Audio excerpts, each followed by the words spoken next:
think young people want the challenge of being called to something more than just mediocrity. All young people, I think, have that deep desire to do something remarkable, to be someone remarkable. We need good men who are considering the call to step forward and not be afraid.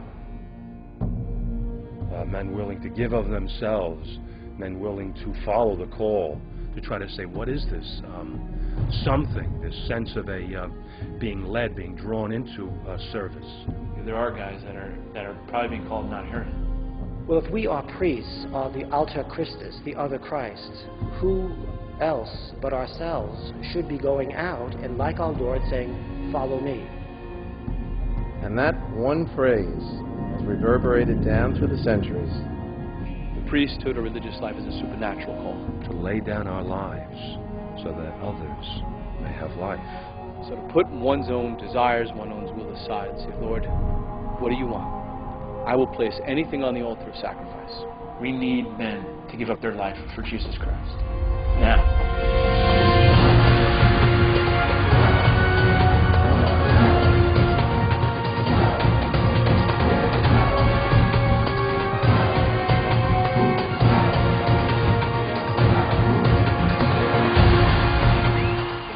Priests that are out there, the louder the message will be.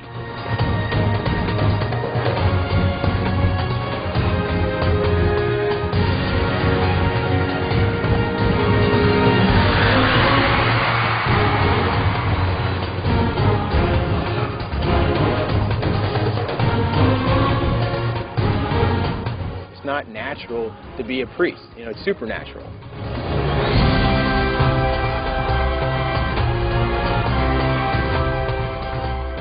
So we've got to go out and fish for the people. We've got to take up Jesus on his word. I'll make you fishers of men.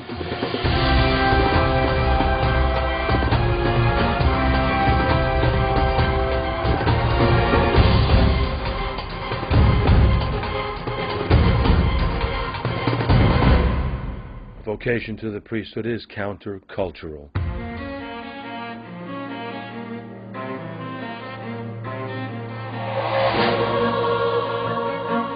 Our present culture is a noisy culture. We're loaded with TV, music, we're loaded with sound, we never get rest. We've got the computer, and it's distraction, distraction, distractions. Young people are entering into a society and into a culture not centered on God and on godly values. The battles that the young people have to face in our society, drugs, immorality, the violence. I think people are searching after God, but they're looking in the wrong places. The greatest crisis right now in the world is the absence of God in our life. The world thinks of, someone living celibate. It mocks it, laughs at it, because their goal is do whatever you want, be free. Many young people today are fighting battles which myself and older generations never had to fight. If we have proper evangelization, then we have vocations. Where the church is important, the kids pick it up, like they pick up the language. Who's going to give the sacraments for the next generation? A culture and a culture affecting families lives further and further away from the Lord as the center of their life. It becomes harder and harder to hear that invitation and call from the Lord. If you look at nature and the way things grow, they grow in silence. If you look at the trees and the flowers, if you look even at human beings, we grow in silence, and a vocation is very similar. A relationship with God is very similar, and it grows in silence, in an environment where one's inner ears are open to hear God, who only speaks in silence.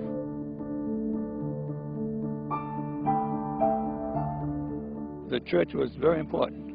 There's daily mass in the family, at the rosary every night. It was just a strong Catholic family.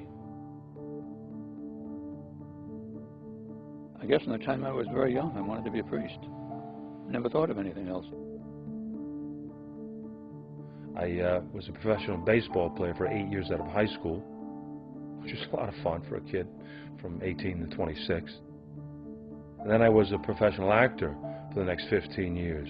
Not that I had great fame in either one, but I think I had a taste of enough of it to know how dangerous it can be. When I was ordained in 2000, my nose hit the marble, and I realized, my God, who am I to receive this gift? It is an opportunity to stand for change and to effect change anywhere in the world, any part of the world. The Catholic priesthood is an instrument for the change that the world needs today. I actually have a couple friends that are joining the priesthood, and they're great people. I think that they are important because they are like teachers for us. I feel that they're just regular people who I can talk to whenever I have a problem. It should be just a normal part of every male Catholic to consider the vocation as far as becoming a priest. We need priests because without the priests we won't have the Eucharist. In a sense, they're role models that the youth can look up to. The world needs heroes. John Paul II remains, in death as he did in life, the model priest, the mentor, the example, the one to answer as he answered the call of Christ, "Come, follow me, and when you do it, do not be afraid."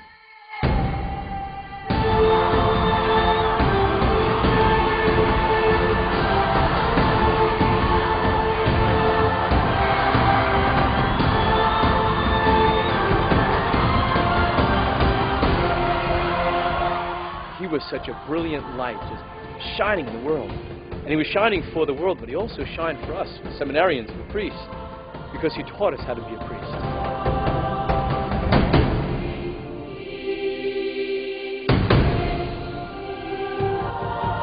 He was an actor, he was an athlete, he was good with people, he had a sense of humor, but with all these gifts, he gave it completely to God.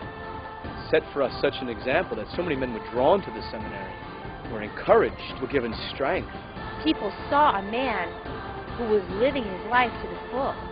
He taught us that the priesthood was standing in the truth with love.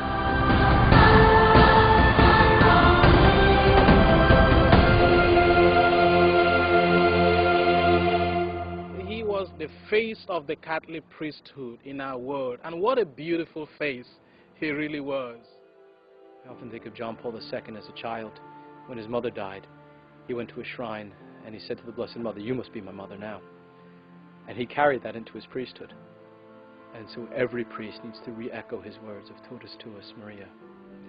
Because as Christ gave himself, his priesthood and his victimhood to the Blessed Mother, so every priest needs to give his priesthood and his victimhood to the Blessed Mother. The works of the priest, besides being a counselor, besides being a spiritual leader, is someone who, as St. Paul would say, would administer the mysteries of God, that he is the one who brings the holy sacraments into the life of God's people. When I say those words, "This is my body given for you," I almost get trembly, Who am I to do this? What am I? Have the sacred powers from God, to call down the Holy Spirit on bread and wine.